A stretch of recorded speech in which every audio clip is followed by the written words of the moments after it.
दोस्तों अब इसके बाद एमरल्ड का पोजीशन आता है, जिसमें सबसे पहला नाम अंजनी कुमार झा, जो मैं यहाँ हूँ। Mister Amarendra Kumar Karn, welcome on the stage.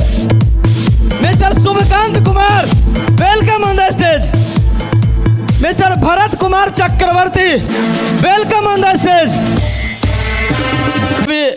इन्हें सम्मानित करने के लिए हम अपने क्राउन लीडर से निवेदन करेंगे, सर आके अपना आशीर्वाद इन लीडर को दें।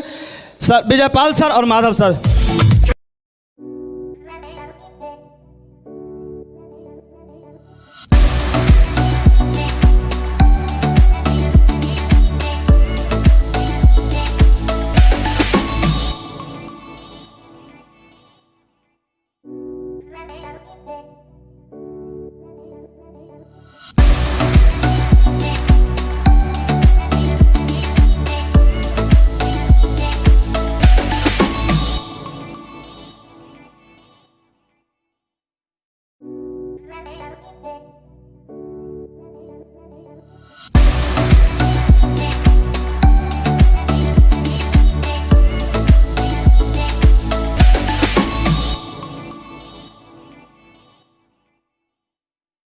इसी श्रृंखला में हम बुलाते हैं अपने टोपाज को। टोपाज इस बिजनेस के भीतर वो लोग होते हैं जो 1250 लोगों की टीम को लीड करते हैं। तो सबसे पहले टोपाज को मंच पर बुलाना चाहेंगे मिस्टर रवि कुमार जी। अगले हैं मिस्टर नरेश कुमार मिश्रा, हरविलास रॉय फ्रॉम अंडमान निकोबार, राजीव रोशन, सुमित मिश्रा और नयन देवी जी। आप सभी का इस मंच पर स्वागत है। एक बार फिर से दोस्तों हम अपने टोपाज को सम्मानित करने के लिए अपने मेंटर्स को हम स्टेज पर मंच पर बुलाना चाहेंगे, मिस्टर विजयपाल सर और मिस्टर माधव सर।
तो एक जोरदार तालियों से खड़े होकर सीटियों और तालियों के साथ हम बुलाना चाहेंगे मिस्टर सत्येंद्र प्रसाद जी। एक जवान बेटे का जवान बेटे का जवान बाप का प्यार भरा नमस्कार। बहुत दूर से आए हुए मेरे तमाम साथियों का हम इस मंच पर दिल से स्वागत करते हैं।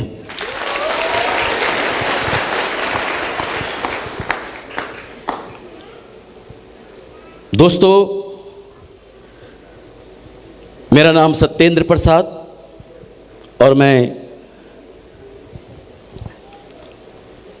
जन्मभूमि मेरा पटना के पास मोकामा ग्राम का रहने वाला हूं और कर्मभूमि पिछले 40 साल से आगरा शहर है। ये दोनों ही उतने अजीज हैं, एक ने मुझे जन्म दिया और दूसरा ने मुझे पाला है, तो दोनों मेरे लिए उतने ही अजीज हैं। मैं ऐसा इसलिए बोलता क्योंकि यहाँ हमारे सारे अपने ही भाई बैठे हुए हैं।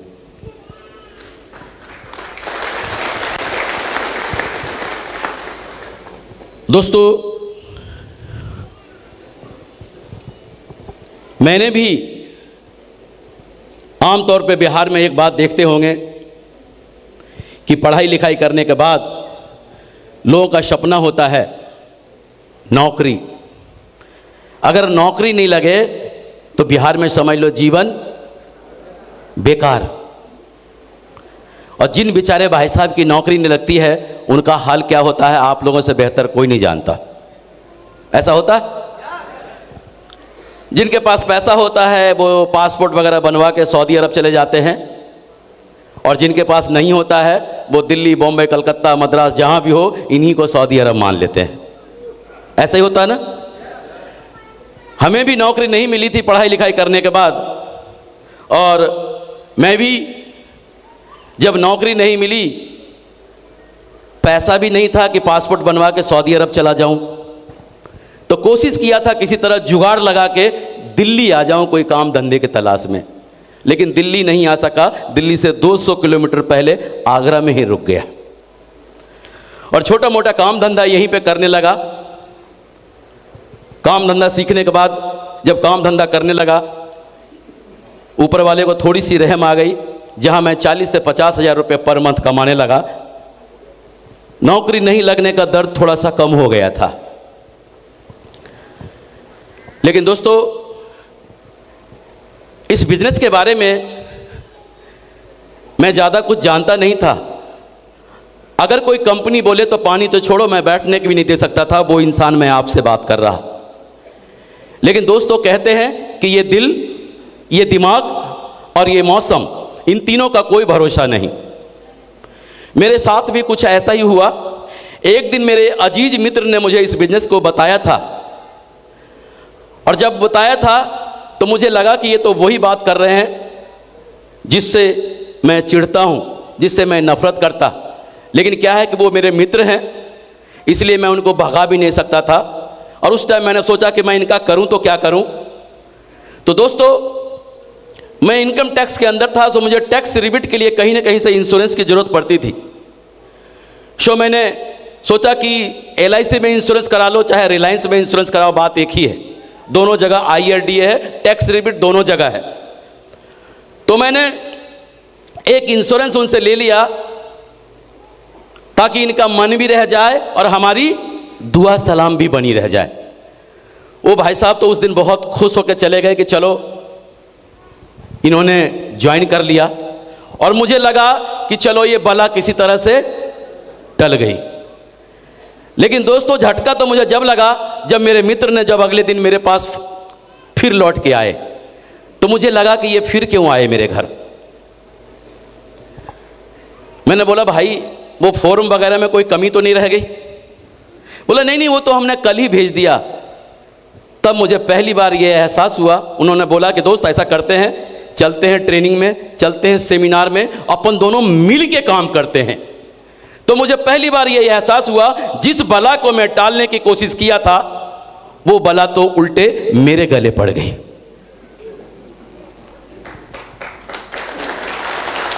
मेरे गले पड़ गई। दोस्तों, आज भी मुझे पता है कि उनको बहुत बुरा लगा होगा जब मैंने ऐसा बोला था। लेकिन हर तीसरे दिन वो मेरे घर आ जाते थे और यही बोलते थे कि दोस्त, बहुत ही बढ़िया बिजनेस है, जीवन बदल जाएगा, खानदान में इतिहास लिख दोगे। हमेशा यही बोलते थे। और इस तरह से लगातार 9 महीना तक मैंने उनके साथ चोर सिपाही का खेल खेला था। मैं भागता था, वो पकड़ते थे, मैं भागता था, वो पकड़ते थे, मैं भागता था, वो पकड़ते थे, लगातार 9 महीना तक। लेकिन एक दिन की बात है, कभी भी मैं उनको रास्ते में देख लूं ना, तो मैं रास्ता कट मार लेता था कि ये मेरा भेजा खाएगा। लेकिन एक दिन की बात है, एकदम से आमने सामने टक्कर हो गई, मैं भाग भी नहीं सकता था। उन्होंने बोला, दोस्त मैं देख रहा हूं आप बहुत परेशान हो। मैंने बोला, परेशान तो छोड़, हमारी दोस्ती वोस्ती सब खत्म। तो उन्होंने बोला, दोस्त ऐसा करते हैं, एक दिन का समय मुझे और दे दो, उसके बाद कभी भी मैं आपको इस बिजनेस के बारे में बात नहीं करूंगा, अब पुराने मित्र बनकर मैं आपके साथ रहूंगा। तो मुझे लगा कि ये जो 9 महीना का चोर सिपाही का खेल है, अगर एक दिन में खत्म होता है, तो मैंने बोला, बता तू कहां लेकर चलता है। लेकिन खबरदार जो आज के बाद इस कंपनी का नाम लिया तो बोला ठीक है। उसने बोला, आगरा का सबसे बड़ा ऑडिटोरियम है सूर सदन चलने के लिए, लेकिन चलने से पहले बोला कि दोस्त वहां चलने के लिए 350 रुपए का टिकट लगेगा। तो मैंने बोला, तेरा दिमाग खराब है क्या? 350 रुपए में तो बढ़िया से आराम से लंच ले लूंगा। तो बोला, मैंने तेरे को बताया, सोचा अगर पैसा मांगूंगा तो शायद ये भाग जाए। उस दिन आगरा के सूर सदन मैं गया, हजारों लोग ऐसे ही पहले से बैठे हुए थे। मुझे लगा एक चेयर पे मुझे भी बैठा दिया। मुझे लगा कि चलो आज इससे पीछा छुड़ा ही लेते हैं, शाम तक 5 बजे तक बैठना है, इससे पीछा छुड़ा लेना है। उस टाइम मुझे नहीं मालूम था कि ये डायमंड क्या चीज होता है, लेकिन एक अजनबी व्यक्ति को मैंने अपनी आंखों के सामने डायमंड बनते हुए देखा था। तो दोस्तों, मैं बात कर रहा था कि मुझे नहीं मालूम था ये डायमंड क्या चीज होता है, लेकिन एक अजनबी व्यक्ति को मैंने अपने आंखों के सामने, जैसे आज आप लोग बैठे हैं, अपने आंखों के सामने डायमंड बनते हुए देखा था।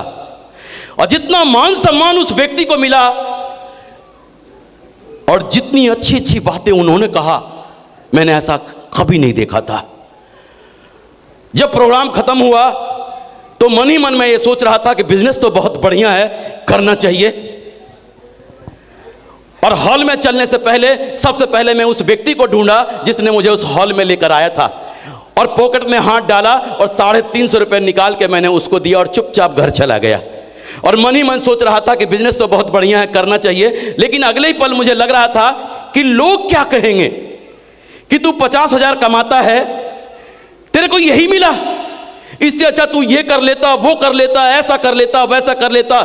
इसी डर के मारे मैं किसी को भी नहीं बोलता था। कभी मुझे ऐसा लगता था कि ये मुझे बहुत अच्छे मेरे मित्र हैं, मैं इनको बता दूं, लेकिन अगले ही पल लगता था कि अगर इन्होंने मना कर दिया तो मेरे को सहन नहीं होगी। इसी वजह से मैं किसी को भी नहीं बोलता था। लेकिन मेरे मित्र अगले दिन फिर मेरे घर आए। 9 महीने में पहली बार ऐसा हुआ कि मुझे बुरा नहीं लगा। मैंने चाय पानी नाश्ता भी कराया।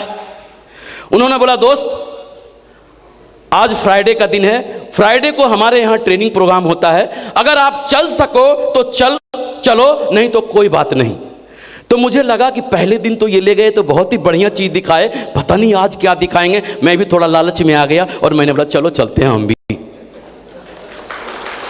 दोस्तों, मैं वहां पर गया, मेरा गुड लक, एक डायमंड लीडर की ट्रेनिंग हो रही थी, और जिस अंदाज से उन्होंने उस ट्रेनिंग को लिया, मुझे पहली बार यह महसूस हुआ कि अगर मैं इस अंदाज से लोगों को बताऊं तो शायद कोई भी मना नहीं करेगा।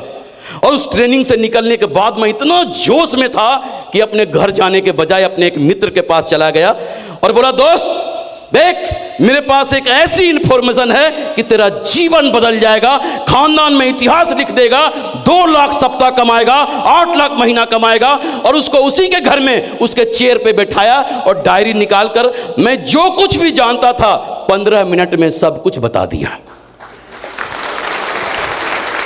मेरा मित्र ने एक बार गौर से मुझे नीचे से ऊपर तक देखा और बोला, एक बात बता, तू कब से ये काम कर रहा है?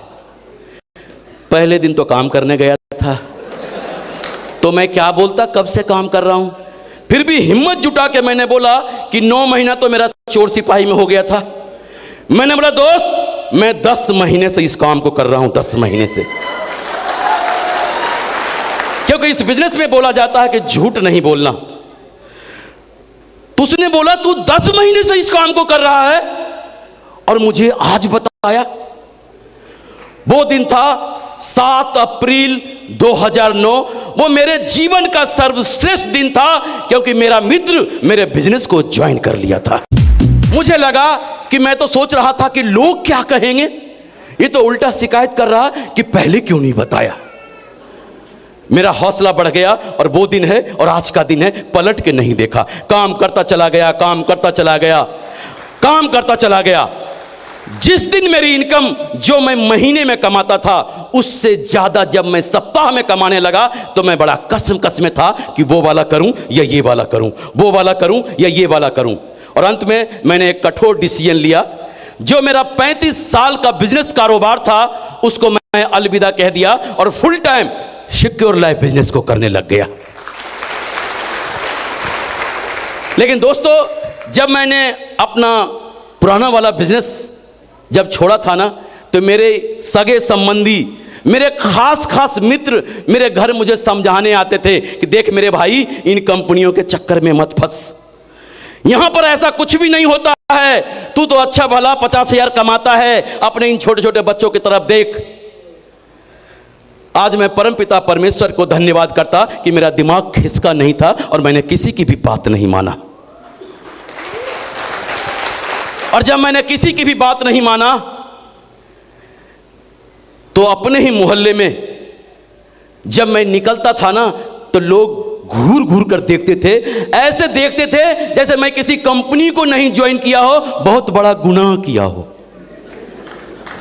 और उंगली दिखा दिखा के बोलते थे, देख देख ये वही जा रहा है, वही बोलता है डायमंड बनूंगा, बोलता है करोड़पति बनूंगा। जिधर से भी निकलता था लोग उसी तरह से मजाक उड़ाते थे। और अपने ही मोहल्ले में मैं ऐसे चलता था जैसे वो घोड़े को पट्टे लगा देते हैं ना, ऐसे चल के दिखाऊं। जब मैं अपने ही मोहल्ले में चलता था तो यूं घोड़े के पट्टे की तरह लोग बोलते थे, देख ये वही जा रहा है, कहता है डायमंड बनूंगा, विनाश काले विपरीत बुद्धि, ऐसा लोग बोलते थे मेरे बारे में।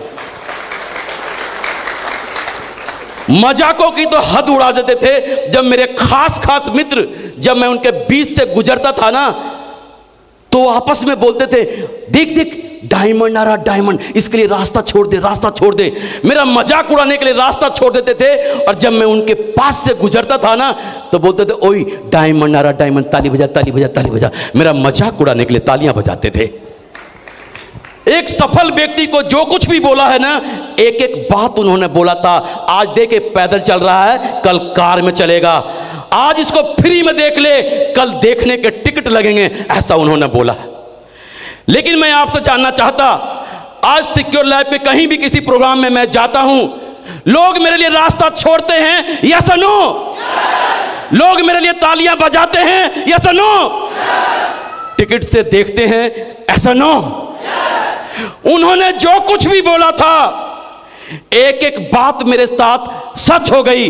विश्वास करो, अगर आप लोगों के साथ भी कोई ऐसा बोल रहा है तो आप लोगों की भी वो सारी बातें सच हो जाएगी, सारी बातें सच हो जाएगी, सारी बातें सच हो जाएगी।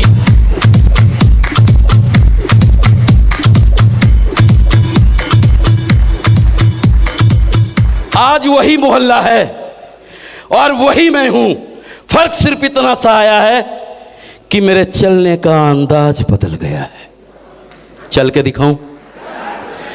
आज जब मैं उसी मोहल्ले में चलता हूं ना तो फक्र से सीना तान के चलता हूं, और इधर भी देखता हूं, इधर भी देखता हूं, और इधर भी देखता हूं, और इधर भी देखता हूं। और खासकर उसको तो मैं जरूर देखता हूं जिसने मेरा मजाक उड़ाया था।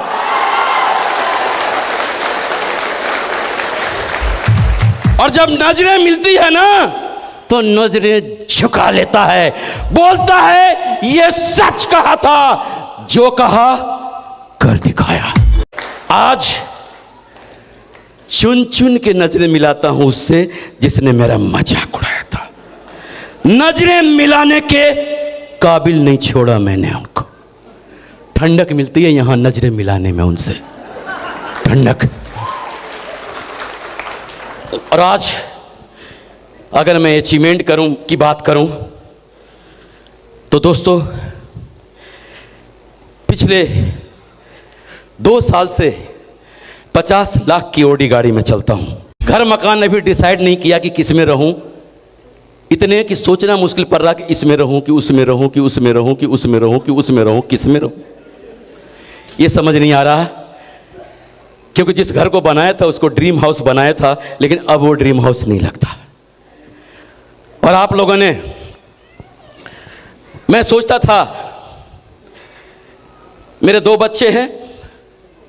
मेरा बेटा MSc एग्रीकल्चर कंप्लीट कर चुका है, बेटिया +2 की एग्जाम दे रही है, पार्ट 2 का। लेकिन मेरा बेटा इस बिजनेस में टॉप मुकाम पर है, टॉप मुकाम पर है। अगर मैं नौकरी की बात करता तो ग्रेजुएशन कंप्लीट करने के बाद 40 से 50 हजार रुपया, 40 से 50 लाख रिश्वत दे के बढ़िया से बढ़िया नौकरी देख सकता था ना। लेकिन नौकरी कितने की मिलती? 10, 20, 30, 40, 50, 60, 70, 80, 90। क्योंकि दोस्तों नौकरी हजारों की होती है, लाखों और करोड़ों की नौकरी कभी नहीं होती। और जिस बेटे का बाप 8 लाख कमाने का मास्टर हो, वो अपने बेटे को तो 10-20 में तो कभी नहीं बेचेगा, कभी नहीं बेचेगा। आप लोगों ने कभी भी ये सुना होगा कि पढ़ते पढ़ते किसी स्टूडेंट की जॉब लग जाती होगी, सुना भी होगा और देखा भी होगा। ऐसा ना तो सुना होगा ना देखा होगा, और सुना होगा तो यहीं से कि पढ़ते पढ़ते कोई स्टूडेंट रिटायर हो जाता है।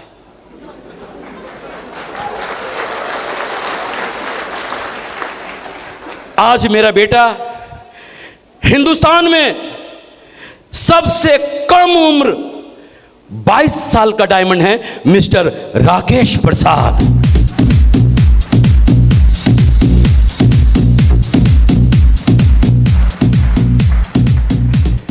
बाप बेटे को एक साथ रिटायरमेंट होते हुए देखा, मैं लाइव दिखाता हूं। So now please welcome on the stage mister Rakesh प्रसाद।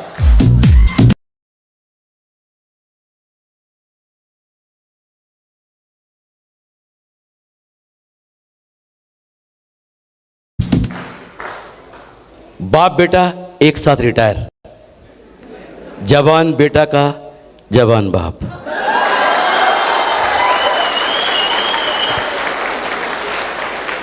अरे जब बेटा भी रिटायर बाप भी रिटायर तो बूढ़ा कहां से? अगर मैं नौकरी की बात करता, बेटे को पढ़ा लिखा के नौकरी की बात कर रहा था, अगर नौकरी के बारे में बात करूं तो जानते हैं अभी अभी जिनकी भी सरकारी नौकरी लगी है 1 साल के अंदर, जानते हैं उनको कैसा लगता है? एकदम से दुनिया हरी हरी दिखाई देती है, हरी हरी। अपने मोहल्ले वाले को, पड़ोसियों को, रिश्तेदारों को चुन चुन के बताते हैं कि तेरे को मालूम मेरी जॉब लग गई है। अगर कोई मित्र 1-1.5 साल बाद भी मिले, वो पूछे या ना पूछे, हम उसको जबरदस्ती बताते हैं कि तेरे को मालूम मेरी जॉब लग गई है। चुन चुन के बताते हैं। लेकिन जॉब की असली कहानी अगर सुने तो मैंने अपने घरों में ही देखा है। हमारे दादाजी जितने भी भाई सब रेलवे में जॉब करते थे, हमारे पिताजी जितने भी भाई सब रेलवे में जॉब करते थे। मैं देखता था पिताजी को, जब 1 तारीख को तनख्वाह मिलती थी ना, आहा एकदम से गर्म हो जाते थे। ये थैला लटका हुआ फल फ्रूट का, बेटा तू भी ले, तू भी ले, तू भी ले। 1 तारीख को एकदम गर्म हो जाते थे, लेकिन महीने के 15 तारीख आते आते उन्हीं पिताजी को मैंने नरम होते हुए भी देखा। और महीने के आखिर में 25 तारीख आते आते पक्के बेशरम हो जाते थे कि एक 500 का नोट दियो 1 तारीख को दे दूंगा, 1000 का नोट दियो 1 तारीख को दे दूंगा।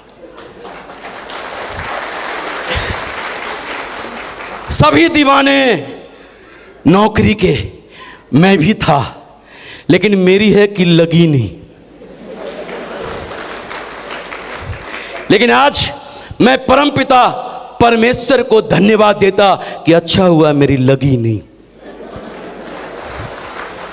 अगर लग जाती 40-50 की तो मेरे को भी गरूर हो जाता, और शायद मैं भी इस बिजनेस को ऐसा वैसा ही समझ लेता।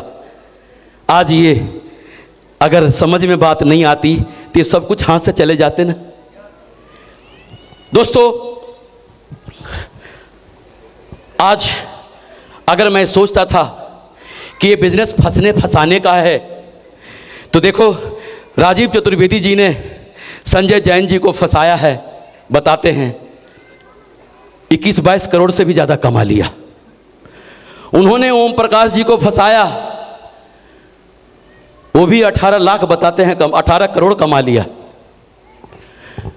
और ओम प्रकाश जी ने नरसिंह गिरेवाल जी को फंसाया, 12 करोड़ वो भी कमा लिए हैं।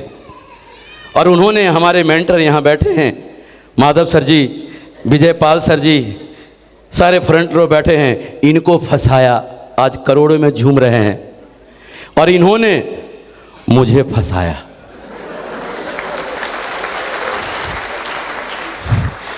अगर फंसने फंसाने से किसी की घर की गरीबी मिट जाए, किसी के घर में खुशियां आ जाए और आने वाली पीढ़ियां सुरक्षित हो जाए, तो मैं ऊपर वाले से दुआ करता कि दुनिया में हर आदमी को फंसाना चाहिए, हर आदमी को फंसाना चाहिए, हर आदमी को फंसाना चाहिए। आज मैं उस व्यक्ति को सैल्यूट करता जिसने मुझे फंसाया।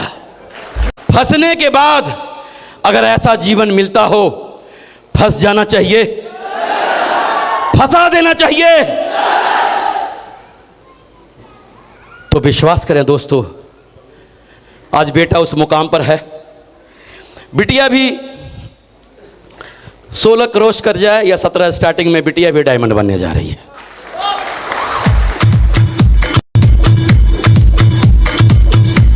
अब सोच के देखो, जो लड़की 2 लाख रुपए सप्ताह कमाएगी, 8 लाख महीना कमाएगी, उनके बाप को ज़्यादा सोचने की जरूरत पड़ेगी क्या?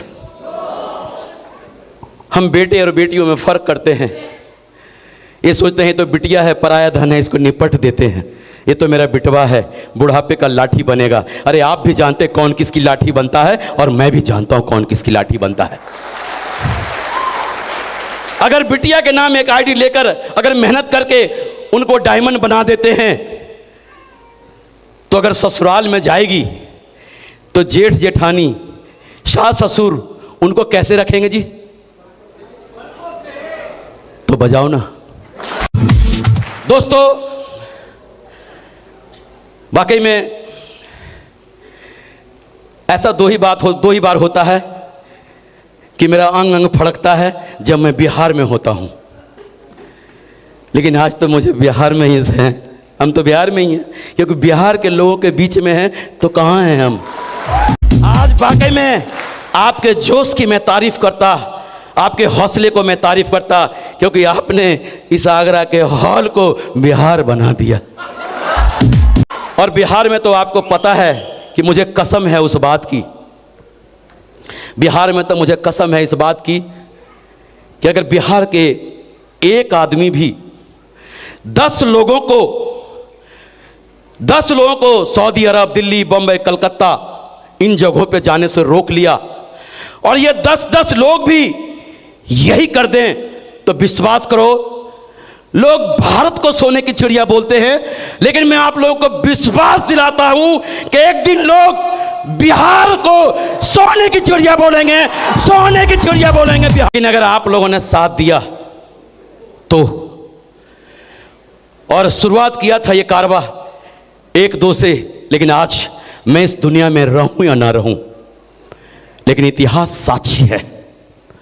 आप लोग देखेंगे कि जिस मिशन को मैंने बिहार में शुरू किया, ये रुकने वाला कारवा कभी नहीं है। दोस्तों, आज मेरे ढेर सारे महागुरु बैठे हैं, हमारे आइडियल आदर्श एकदम लाइन लगा के फ्रंट रो में बैठे हैं। हम भी आज सुनने आए हैं इनको, और आज जिस पल का साक्षी आप बनने आए हैं, विश्वास करें, अगर आपने इन चीज़ों को अपनी आंखों से देख लिया ना, तो यहाँ बैठा हर शख्स मुट्ठी बांध कर जाएगा, चाहे कुछ भी हो, डायमंड तो जरूर बनना है। मैं 1 मिनट में ये बताना चाहता कि इस बिजनेस से मुझे सचमुच में असली दौलत क्या मिला। मैं आगरा शहर में आया था, अकेला किराए के मकान में रहता था, कोई पड़ोसी भी ढंग के पहचानता नहीं था। लेकिन आज इसी आगरा शहर में 3 लाख परिवार ऐसे हैं जो मुझे जानते हैं। 3 लाख परिवार। पूरे हिंदुस्तान में कम से कम 70,000 परिवार ऐसे हैं जिन घरों से मेरा रिश्ता है। सबसे बड़ी दौलत मैंने ये कमाया, अपनों से बढ़कर रिश्ता है। आज आपको ये बात लग भी रहा होगा कि ये व्यक्ति जेंटलमैन बना हुआ बहुत बड़ी बड़ी बातें कर रहा है, लेकिन दोस्तों मैं बता दूं, मैं कोई जेंटलमैन नहीं।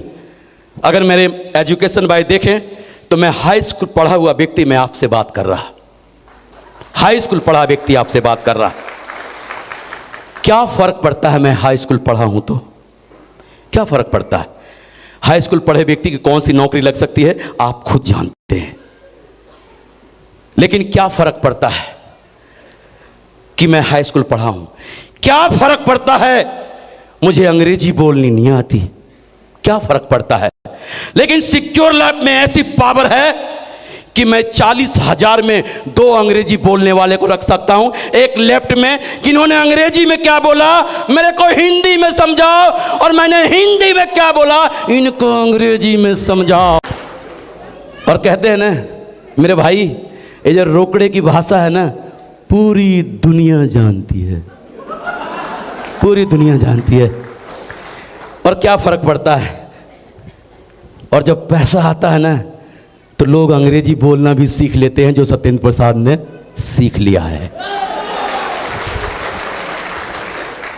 आज 52 साल का व्यक्ति मैं आपसे बात कर रहा हूं, लेकिन गौर से देखो किस एंगल से मैं 52 साल का नजर आ रहा हूं। बाहर की दुनिया में होता ना तो वक्त से पहले बूढ़ा हो जाता, बूढ़ा, लेकिन सिक्योर लाइफ में मेरे भाई कभी बूढ़े नहीं होते लोग, पड़ फाड़ के ही मिलते हैं सिक्योर लाइफ में। लेकिन ऐसा कुछ करके दिखाओ तभी वो फाड़ता है, जो करता है उसी की फाड़ता है सब। और दूसरा अचीवमेंट मैं बताऊं, मैं लगभग 1 साल हो गए हैं इस बात को, मैं 2.25 नंबर का बाइफोकल लेंस चश्मा लगाता था, बगैर चश्मे को मैं आपको देख भी नहीं सकता था, और पढ़ना तो दूर की बात है मैं देख भी नहीं सकता था। लेकिन कुछ टाइम पहले मुझे उन चश्मों से दिखाई नहीं दे रहा था, तो मुझे लगा कि शायद मेरे चश्मे में कोई प्रॉब्लम है। मैंने डॉक्टर साहब के पास गया, मेरे मित्र हैं एक मिस्टर आनंद शर्मा संजय प्लेस में, मिले डॉक्टर साहब यार देखो मेरे चश्मे में क्या प्रॉब्लम आ गई। जब उन्होंने मेरा चश्मा टेस्ट किया और फिर मेरे आंखों को टेस्ट किया तो बोला मिस्टर प्रसाद आपकी नज़रें वापस आ गई है। तो मैंने पूछा डॉक्टर साहब ऐसा भी होता है क्या? तो बोला हाँ होता है। तो मैंने बोला कैसे होता है? तो बोला जीवन में कोई टेंशन फिक्र नहीं हो और चारों तरफ खुशियां ही खुशियां हो तब ऐसा होता है। मैंने बोला सिक्योर लाइफ की जय हो, क्योंकि 40 साल पहले मैं चश्मा नहीं लगाता था, इसका मतलब है 12 साल में जवानी में लौट आया। आज मैं ये देख के बता सकता हूं, डायमंड सेलिब्रेशन जिधर भी जो लिखा हुआ है मैं पढ़ के बता सकता हूं, सब बगैर चश्मे के। अगर आप चश्मा पहनता भी हूं तो बस स्टाइल मारने वाला पहनता हूं। दोस्तों आज फिर मौका मिलेगा और हम बताएंगे, लेकिन मुट्ठी बांध के आज दमदारी से जो कुछ भी होगा ना आप अपनी आंखों से देखेंगे। और जाते टाइम मैंने आखिरी में एक ही बात कहूँगा, अगर मैं इस बिजनेस की खूबसूरती के बारे में बात करूँ, अगर इस बिजनेस की शानदार अंतर मन से अगर मैं कोई बात कहूँ तो अपनी 2 बातों के साथ यही मैं समाप्त करूँगा। चांद सी महबूबा हो मेरी कब ऐसा मैंने सोचा था, हाँ तुम बिल्कुल वैसी हो जैसा मैंने सोचा था। नमस्कार, जय हिंद एंड गुड डायमंड। तो दोस्तों आज के इस प्रोग्राम के भीतर आज रेड क्लब की ये पहली रिकॉग्निशन है जिसे इस बिजनेस के भीतर रूबी कहा जाता है। ये वो लाल हैं जिन्होंने इस बिजनेस के भीतर लगातार रात दिन मेहनत करके 5000 से ज़्यादा लोगों की टीम को खड़ा करके दिखाया है, और आज वो इस बिजनेस के भीतर रूबी जैसी शानदार पोस्ट को वो डिजर्व करते हैं। और हमारे बीच में इस रूबी रिकॉग्निशन को लेने के लिए इस मंच पर एक नहीं बल्कि 2 लोग ऐसे मौजूद हमारे साथ में हैं। एक ऐसा स्टूडेंट जिसने बहुत ही छोटी उम्र में अपनी पढ़ाई को करते हुए इस मुकाम को हासिल करके दिखाया है, और एक दूसरे शख्स ने अपने पत्थर के मार्बल के काम को करते हुए इस बिजनेस के भीतर इतने बड़े मंच पर इतने बड़े मुकाम को हासिल करके दिखाया है। तो आइए दोस्तों, हम अपने दोनों रूबी अचीवर को इस मंच पर हम कॉल करना चाहेंगे। तो सबसे पहले मैं रूबी बुलाना चाहूंगा मोकामा से मिस्टर संजीव कुमार, और नेक्स्ट हमारे रूबी है समस्तीपुर से मिस्टर अजीत कुमार झा।